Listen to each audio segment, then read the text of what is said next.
liberties. They said I had 15 minutes, and that's quite a long poem.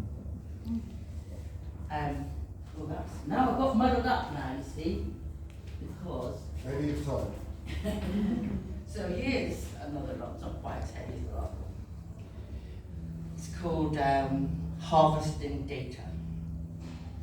I was gazing in the data stream, where my reflection is not what it seems, as data farmers in data fields turn us all into bumper yields, reduced to tiny information seeds to feed the needs of big tech flowers who pick and sell only digital flowers. Once, dates made desert men supremely rich. Now data mining does the trick. From bots to bitcoins, the lust for data stirs the loins of coders and freeloaders to harvest the grains of information buried deep in our emails and our hesitations, hovering over searches and posts, offering us holidays from mountains to coast. The shaving off of millions of slithers of profit can take you from the pavement to the corporate office, looking down on the multitudes below, a living resource, a data flow, irrigating cyber farms, floating in the cloud, monetizing the desires of the stranger in the crowd. No more muscles wriggling in the rolling up of sleeves. These farmers have turned into data thieves, hedge funding their way to a private jet, making a fortune from what they can get from each one of us every day. We make them rich, but they never pay. Their algorithms influence the decisions we make. But in how they are planted, we have no stake. On the frontiers of farming in the wildest west, be warned that these farmers don't always know best. If you lie in a meadow without a phone, you might think your thoughts will never be known. But there's no data to glean from your very being. But watch out for the satellite above. It is all-seeing. Data processors predict the future by looking at the past as it just happened, and we all play our part in making this pattern. The fields of the farmers stretch into infinity, and they're here on the doorstep of your vicinity. You might not want to be part of a data harvest and try to hide away in the long, long grasses, but just like progress, it's unstoppable. Not being data is almost impossible. I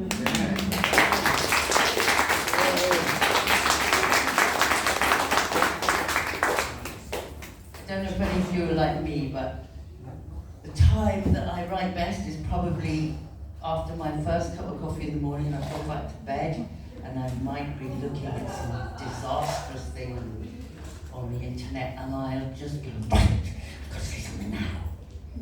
This is one of those, and it's about that map we saw on there. Those maps full of lots of red colour, and it's called Seeing Red. It's been raining here for 2 solid weeks. There's flooding and drought as the temperature peaks. I'm trapped inside, I'm hiding in bed, looking at the maps, and I'm seeing red. Over the channel, it's too damn hot. Climate chaos is what we've got. Right-wing MPs prefer denial instead of looking at the map and seeing the red. Every image of the temperature rise is telling the truth that terrifies the future that's coming, fills us with dread. From Norway to Angola, we're all seeing red. Scientists weep as their pleas are ignored. Politicians smirk at the points they've scored. Civilians who walk slowly in bright orange vests madden off all the drivers, but they're doing their best to turn the heat down and get us to act. The world's turning red, and that's a fact. Deniers will say that it was always like this, and the effect of carbon dioxide is just a myth, denying we're part of an intricate web that will not survive when the whole world is red. It doesn't have to end like this, but infinite growth is taking the piss. It's arrogant and ignorant in equal measure, selling the planet for a moment of pleasure. Too hot or too wet is no way to live. If we aim for the future, something must give. For the path that we're on is proving to be wrong. No one in power is brave enough to say rampant capitalism has had its day. Fossil fuel companies and the lies we've been fed are destroying the earth, and it's turning it red. But listen, when the rain stops and the blackbird sings, we still have time before the final bell rings. We must do what we can, no time for delay. Turn down the heat starting today. If you're a leader, then stand up and lead. You're the people we desperately need. If your vested interests lie only with money and power, you've had your chance, it's no longer your hour. Be a servant of the people and those in need. Stop pandering to the wealthy, fueled only by greed. Time to turn the heat down and take action instead to stop the whole world from turning red.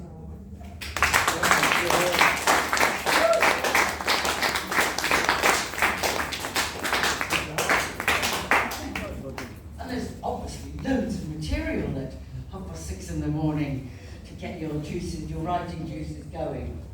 And I like to capture a little sort of quirky thing, and I think, oh yeah, we'll try and make that in. And I thought about the plastic that we have, so our little plastic cards, and I was like, oh, plastic fish and microchips. The flimsy little garment we bought so cheap, the cosy little onesie in which we sleep. If we knew what they do, it'd make us weep. Every time we wash our microfiber clothes, into all the oceans those microfibers go. The plankton and the tiny fish eat them as they swim, and onwards up the food chain, the bigger fish eat them. The salmon, cod and whiting, the tuna and the hake. We are the top of the food chain, and they are on our plate. We're eating a 21st century dish of plastic fish and microchips with polystyrene peas. Those pesky little fibres are in everything we eat. They're in every bit of ocean, in every far-flung sea, and we feed them to our children with fish fingers for their tea. They're in every grain of sea salt we sprinkle on our meal. This is the awful truth, it's so deadly real. Now, we are the onesie and the flimsy garment cheap. And with this bit of knowledge, I don't know how we sleep. When we could put a filter on all our washing machines and manufacture clothing by many other means. How can each one turn the tide and still wear clothes and wear with pride of freshly washed and warm and dry? Here's a list of things to try. Stop buying clothes made of these: nylon, polyester, visco, fleece. Don't wear once and wash or throw. Treat them like a friend you know and treasure. Wear cotton, wool and hemp with pleasure. Accept the truth and act on it, and make a pledge and change a habit from today. No longer buy what you don't really need, it's another form of Western greed. Don't change your clothes every day, but make a difference and change your ways. Say, no more microfiber clothes for me, I want to keep plastic fish out of the sea.